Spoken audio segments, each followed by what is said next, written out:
The scream didn't come from the bride. It came from the back of the ballroom. A sharp, broken sound that sliced through the music just moments after Sarah Bennett pressed play on the projector. People turned instinctively, confused, startled, and then frozen in horror as the screen behind Sarah lit up with the first message. Last night was a mistake, but I can't stop thinking about it. From her husband to her cousin. Gasps erupted across the hall. Someone dropped a wine glass. Another person whispered, "No, God, no," as the text thread scrolled automatically, each line exposing a deeper betrayal. The bride stood under the chandeliers, not crying, not shaking, just breathing, shallow and steady, like someone forcing themselves not to collapse. Her dress looked too white, too pure, too clean for the truth she was unraveling. The groom, Michael, stumbled forward, face drained of all color. His chest rose and fell like he couldn't get a full breath. He kept muttering, "Stop, please stop. Sarah, don't do this here." But no one could hear him over the sudden chaos. And her cousin Avery. Avery looked like someone had cut the floor out from under her. She pressed a hand to her mouth, eyes wide, her bridesmaid bouquet falling from her lap to the carpet without her noticing. Every camera in the room turned toward Sarah. Every person went silent. Every heartbeat seemed to echo off the ballroom walls. Sarah raised the microphone with a steadiness that did not match the tear streaks drying at the edge of her eyes. "This was supposed to be the happiest night of my life," she said. Her voice was low, controlled, almost too calm. "But my husband and my cousin made sure it wouldn't be." Someone gasped so loudly it sounded like a sob. Sarah continued, each word landing like a blow. "For 6 weeks, while I planned this wedding, while I trusted them both, they were planning something else." Michael tried to reach her. She stepped back. Avery whispered, "Sarah, please." But Sarah didn't look at her. "I'm not ruining this wedding," she said. "They did." A murmur rippled across the room. Disbelief, outrage, heartbreak swirling into something electric and unstable. And then, with a trembling exhale, she said the sentence that would replay on hundreds of phones before the night was over. "Everyone in this room deserves to know exactly what they've been doing behind my back." Dozens of guests stood, half the room filmed. The other half watched in stunned silence. The band stopped playing, the staff stopped serving, the lights seemed to dim, though no one touched a switch.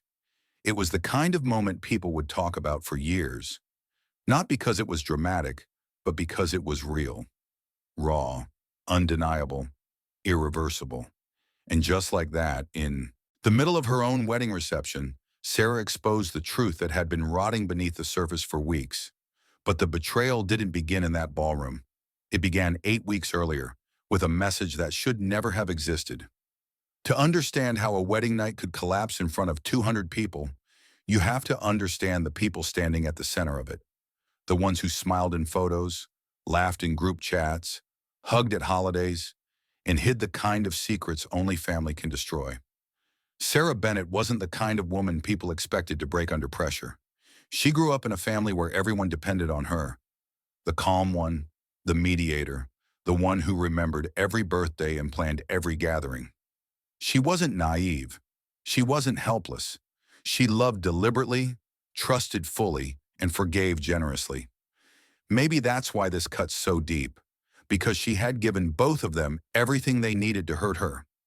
Michael Bennett, her new husband, was the kind of man people described as solid, steady job, polite, good with kids. The uncle who made everyone laugh at Thanksgiving. He wasn't overly charming. He didn't need to be.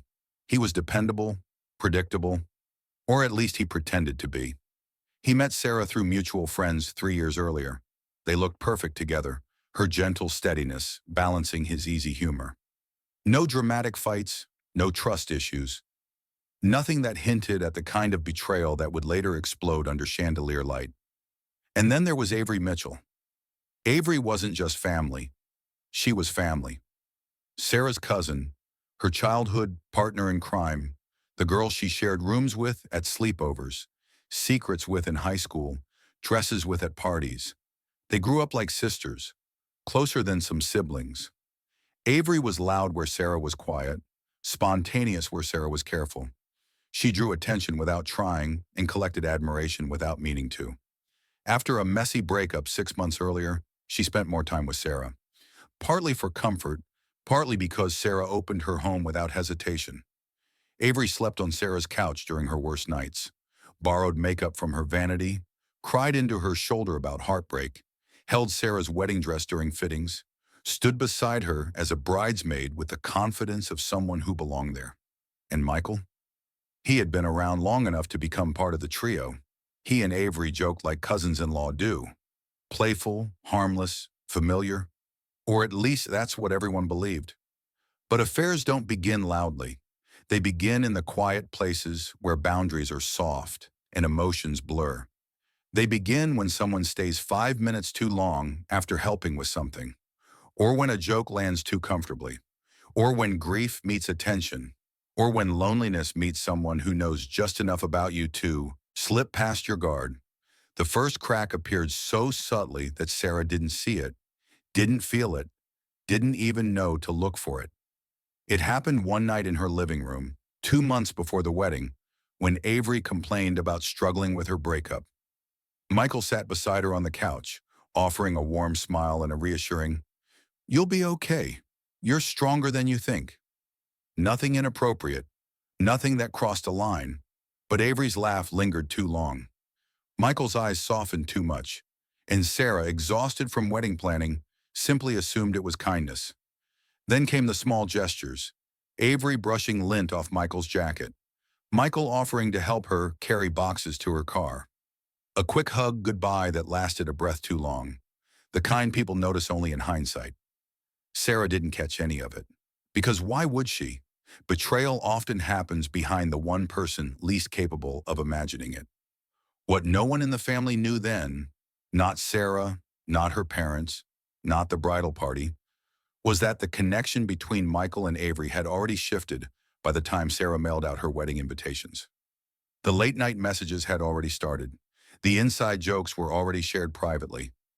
And the line between family and confidant had already blurred into something dangerous. Sarah's trust wasn't just betrayed, it was used as the bridge between them. And in the weeks leading up to the wedding, the relationship between her future husband and her cousin grew quietly, secretly. While Sarah planned table placements and flower arrangements, blissfully unaware that the two people closest to her were slipping into something she would soon expose in front of everyone they loved. The wedding didn't create the betrayal, it only revealed it.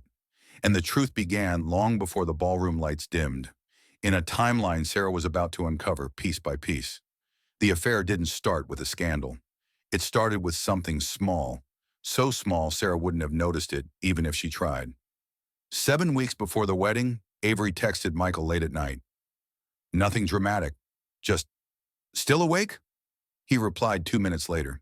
"Yeah, can't sleep." From there, the messages quietly multiplied. Not flirting, not confessions, just two people talking at hours. They had no business talking. Sarah didn't see any of this then. She was finalizing seating charts. Avery was helping with decorations. Michael was working late. But the digital trail Sarah would uncover later made everything clear. First came the late-night messages, then the deleted ones. Then the voice notes recovered from iCloud. Avery, "I feel better when I talk to you." Michael, "I don't know why, but same." It wasn't physical, not yet, but emotional, already crossing lines. 3 weeks before the wedding, Michael renamed Avery and his phone under initials. 2 weeks before, he stopped leaving his phone in the kitchen charger. And 1 week before, he deleted entire threads at 3 a.m. But even deleted messages leave shadows. Sarah would later see fragments saved in notifications. "Last night didn't feel wrong. We'll have to act normal at the wedding." That one hit hardest. They weren't planning guilt. They were planning choreography. From the recovered metadata timeline, multiple late-night calls, one 22-minute call at 1:06 a.m., a selfie Avery sent from her apartment bathroom at 2 a.m., Michael's unsent draft. I hate lying to her. It wasn't a single explosion. It was a slow slide. And the moment Sarah would discover all of this, the moment that would destroy the wedding, was coming faster than either Avery or Michael expected. Because the night before the ceremony, one notification they couldn't hide would finally blow everything open. The days leading up to the wedding should have been filled with excitement. Instead, they were filled with small moments Sarah didn't understand at the time. Moments that made sense only later, when the truth was already in pieces. 3 days before the wedding, the bridal party stayed at a hotel near the venue. Avery acted jumpy all day. Her phone never left her hand. Whenever it buzzed, she stepped into the hallway, claiming it was her friend from work, even though she didn't have friends who called her during wedding prep. At dinner, Sarah noticed something else. Michael kept avoiding Avery's eyes. Too carefully, too consciously. Not the awkwardness of strangers. The awkwardness of people with something to hide. At the rehearsal, the tension got worse. When the coordinator demonstrated the aisle walk, Avery kept glancing at Michael, checking his reactions like they were sharing a secret conversation without speaking. He pretended not to look, but his posture changed every time she shifted. Then came the moment that stayed burned into Sarah's memory. During the reception walkthrough, Avery and Michael stepped away toward the back hallway, both disappearing for about 4 minutes. When they returned, they walked separately, too separately, acting unfamiliar in a way that didn't match their usual casual familiarity. Sarah's maid of honor leaned over and whispered, "Something feels off." Sarah shrugged it off. She didn't want to be paranoid the day before her wedding. But later that night, another crack appeared. Around 11:50 p.m., Avery got a message, glanced at her screen, and her entire expression collapsed. Guilt, panic, something unmistakable.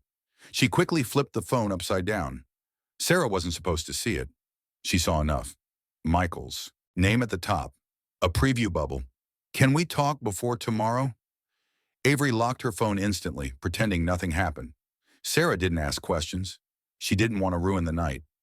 She forced herself to smile and pulled Avery in for a hug, telling her she loved her. Avery's shoulders stiffened, not a normal reaction for someone being hugged by the bride. And when Sarah said, "I'm so glad you're by my side tomorrow," Avery swallowed hard and didn't answer. It was the kind of silence that doesn't make sense until later. At the time, Sarah simply went back to her room, tired but excited. She had no idea the truth was inches away, waiting for one mistake, one notification, one moment of carelessness. The night before the wedding would give her that moment, and nothing in the rehearsal, the hugs, or the forced smiles had prepared her for what she was about to find on Michael's phone. The night before the wedding should have been peaceful. Final touches, shared excitement, maybe a glass of champagne before sleep. But for Sarah, everything shifted in a single vibration of a phone. Michael fell asleep early in their hotel suite, still in his dress shirt, phone next to him on the nightstand. He looked calm, trustworthy, exhausted from rehearsal. Nothing unusual. Sarah was in the bathroom removing her makeup when she heard the buzz. Just one. Short, sharp, enough to get her attention. She didn't intend to snoop. She didn't walk over with suspicion. She walked over because the sound hadn't come from her phone. Michael's screen lit up in the dim room. A notification banner appeared across the top. From Avery, "I hate pretending. Tomorrow is going to be torture." Sarah's heart didn't race. It stopped. For a moment, she just stared at the screen, waiting for it to make sense, waiting for a context that would make the words harmless. But no context came. Her hands trembled as she tapped the screen. Michael's phone opened instantly. He never locked it around her. He never needed to, until now. The thread with Avery was pinned at the top, a detail Sarah never noticed before. She opened it, and the world she thought she knew collapsed in seconds. The first message she saw wasn't the newest one. It was one buried in the middle. Avery, "Last night didn't feel wrong." Michael, "I know, and that scares me." Sarah scrolled up, then down, then up again. Her breathing gone shallow. There were weeks of messages, late-night confessions, deleted responses, sneak screenshots, coordinated lies, fragments that should never exist between a groom and a bridesmaid. "We have to act normal around her. I'll sit farther from you at dinner. Don't look at me too long. We'll talk after the wedding." Sarah felt the air leave her lungs. Her entire body went cold. Her eyes found a deleted message preview captured in the backup. Michael, I don't want to hurt her, but I can't keep lying. Another one. Avery, you make everything feel easier. I'm scared about tomorrow. It wasn't physical. There were no photos, no explicit details, but it was enough. More than enough. This wasn't harmless texting. This was a relationship happening in the shadows. Emotional, intimate, strategic. Sarah kept scrolling because she had to know how long, how deep. She found messages from 8 weeks earlier. 6, 4, 2. The pattern was undeniable. At exactly 1:06 a.m. one night, a 22-minute call. Another night, a 2 a.m. photo Avery sent. A face wet from crying, bathroom tiles visible in the background. Michael's reply, I'm here, don't worry. A simple sentence, but nothing about it was simple. Sarah swallowed back a sob she didn't dare release. The walls felt too close, the silence too loud. Then she found the message that shattered her completely. Avery. If she knew what we felt, she wouldn't stand up there with him tomorrow. Her hands went numb. Sarah backed away from the nightstand, phone still in her grip, staring at the screen as if it belonged to someone else's life. Michael slept through all of it, unaware that his secrets were unraveling inches from his face. Sarah didn't wake him. She didn't throw the phone. She didn't scream. She did what every betrayed woman does in real life, not movies. She took screenshots, all of them, careful, precise, methodical. 57 screenshots in total, each one saved in silence, each one evidence, each one a truth she would carry into the next day. Sarah sat on the edge of the bed until sunrise, holding her phone and Michael's like two versions of reality. Outside, the city lights flickered out one by one. Inside, the bride-to-be realized she had a choice: expose the truth privately or expose it publicly. By dawn, she had already decided, and she was going to do it in the one place they never expected, in front of everyone who came to celebrate her marriage. The morning of the wedding didn't feel real, not to Sarah, not after what she saw the night before. She didn't sleep. She didn't cry. She didn't shake. She moved like someone watching herself from outside her own body. Quiet, composed, almost eerily calm. The kind of calm that only comes when a decision is already made. Downstairs, the hotel halls buzzed with excitement. Bridesmaids rushing, photographers unpacking lenses, someone laughing too loudly near the elevators, music playing from someone's speaker. But inside the bridal suite, Sarah sat at the vanity while the makeup artist brushed foundation onto her skin, unaware she was working on a woman whose marriage was already dead. Avery entered the room late, eyes tired, smile forced. Her hands wouldn't stop adjusting her dress straps. She hugged everyone, except Sarah. Their eyes met in the mirror. Avery looked away almost instantly. That was the moment Sarah knew Avery understood. She knew Sarah had seen the messages. She knew the truth was out. She just didn't know how much Sarah planned to reveal. Michael arrived an hour later with the groomsmen. He stood in the doorway, trying to act normal, rehearsing his smile like a man holding broken glass in his mouth. "Morning, babe," he said softly. Sarah didn't answer. She just held his stare long enough for him to drop his eyes to the carpet. He knew too. But Michael wasn't worried about guilt. He was worried about exposure. When it was time for the ceremony, everyone moved toward the garden altar. Sarah walked between her parents, veil floating behind her. Not trembling, not emotional. She looked like a woman walking toward clarity, not commitment. The ceremony itself. Flawless. Perfect. Too perfect. Avery stood on the left with the bridesmaids, gripping her bouquet so tightly her knuckles went white. Michael repeated the vows flawlessly. He didn't miss a word. Sarah repeated hers too, not because she meant them, but because she wasn't going to give him the satisfaction of seeing her break. She wasn't going to fall apart on her own wedding day, but she was going to make sure he did. At the reception, the energy shifted. Guests laughed, danced, toasted, blissfully unaware of the earthquake underneath the polished floor. But Sarah wasn't celebrating. She was preparing. She handed her maid of honor a flash drive. No explanation. Just a quiet, "Play it when I nod." Her maid of honor froze, then nodded once, loyal without even knowing the contents. When the DJ announced the speeches, Michael reached for Sarah's hand. She pulled it away gently. Then she stood. Every camera turned toward her. Every guest leaned in. Michael's smile slowly collapsed. Avery gripped the edge of the table, trying not to faint. Sarah walked to the center of the ballroom, microphone in one hand, her phone in the other. The decision she had made at sunrise was now seconds from unfolding.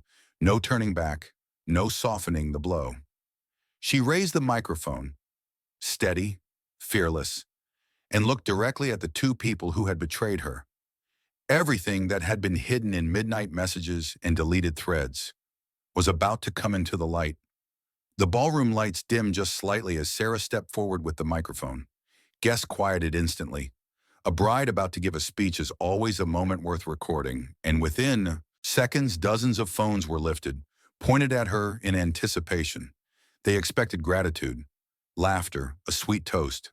They had no idea what was coming. Sarah looked around the room slowly, at the flowers, the decor she spent months planning, the people she loved, the family she trusted. Then her eyes landed on Michael. He was already shaking his head, tiny, frantic movements, barely visible. But Sarah caught them. He knew. Avery knew too. She sat frozen, shoulders rigid, staring at her plate like she could disappear into it. Sarah inhaled once, deeply, the kind of breath people take before they break something irreversible. "Thank you all for being here tonight," she began, her voice steady, calm, too calm. "A lot of you have traveled far to celebrate this moment with us." Nods, smiles, cameras zooming in. Then her tone changed.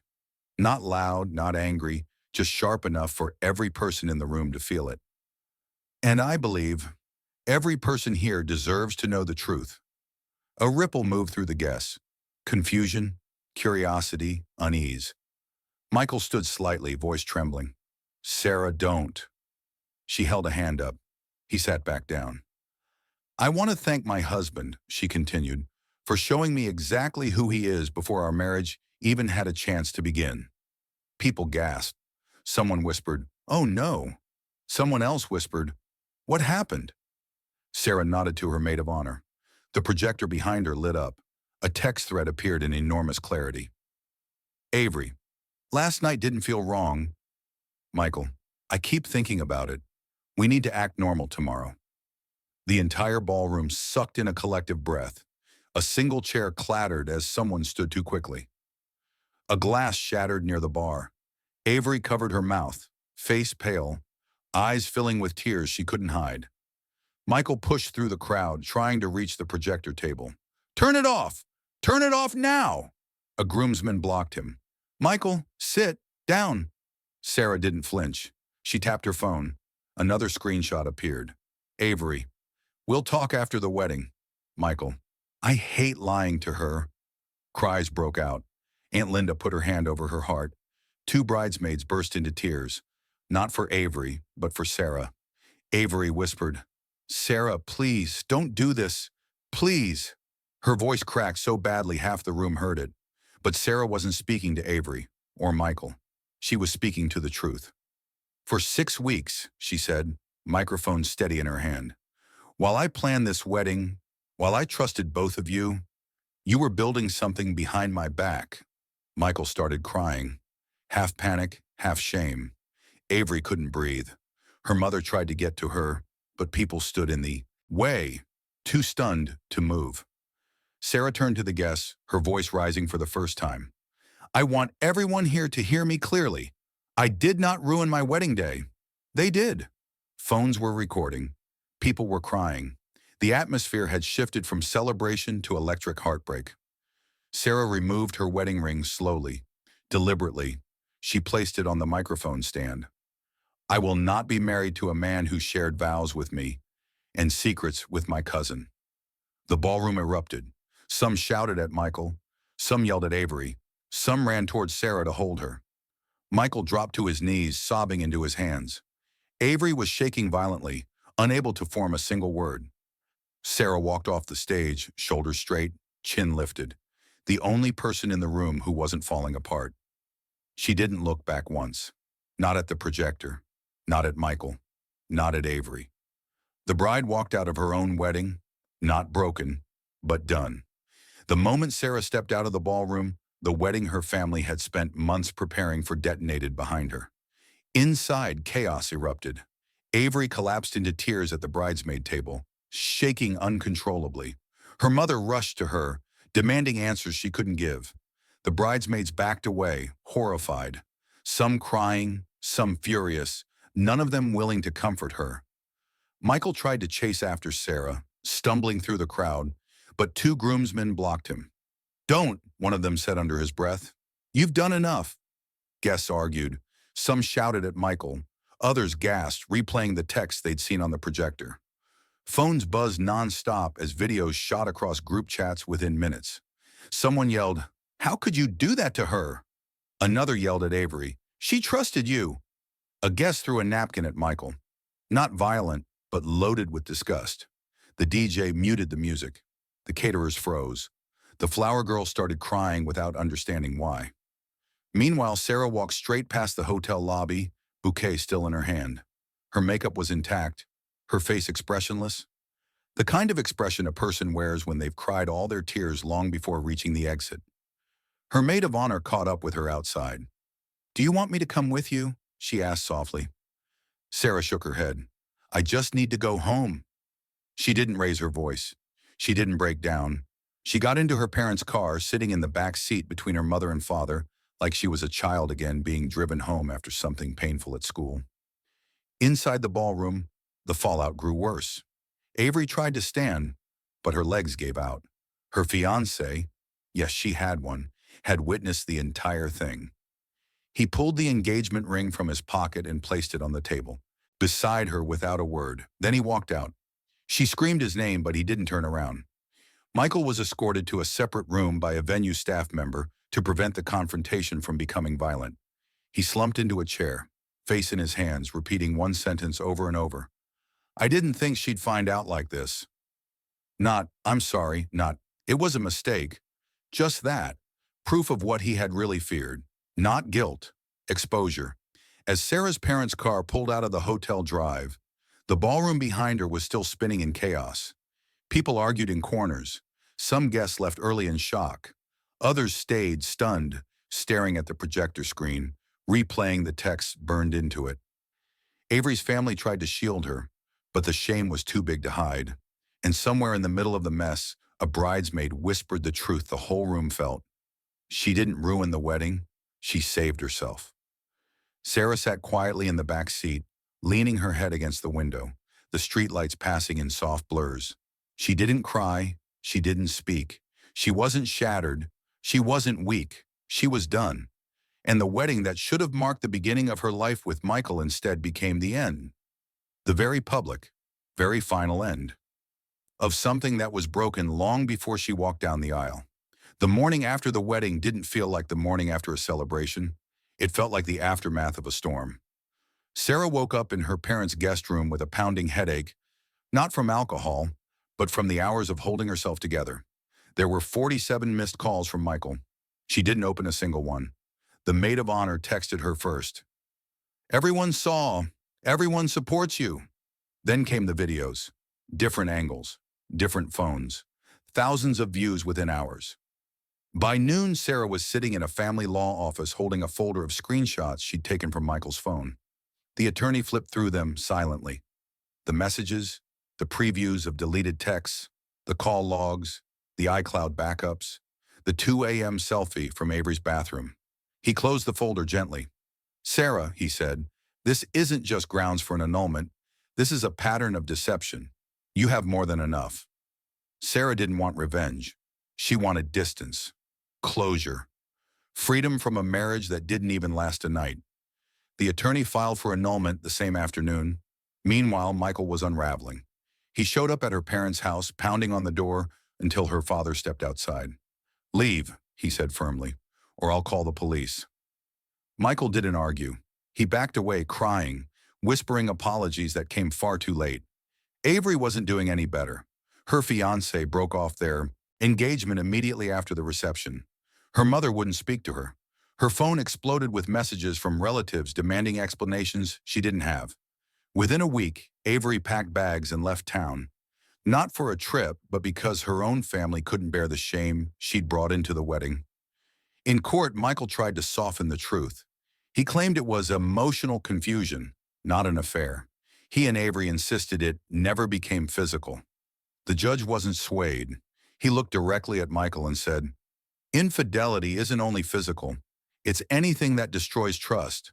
And trust was gone long before the wedding. 2 weeks later, Sarah's annulment was granted. Her marriage ended quietly on paper, but loudly in memory. The wedding that never truly began was now officially over. Sarah didn't keep the wedding dress. She didn't keep the gifts. She didn't keep a single item from the day that was supposed to change her life. Instead, she boxed everything and left it in the garage, not as a monument to pain, but as something she no longer needed to carry. Friends asked her how she stayed so calm, how she stood in front of 200 people and exposed the truth without breaking. Sarah always gave the same answer. "I didn't lose control. I lost respect." She didn't hate Michael. She didn't hate Avery. Hate keeps you connected. She wanted nothing connecting her to them ever again.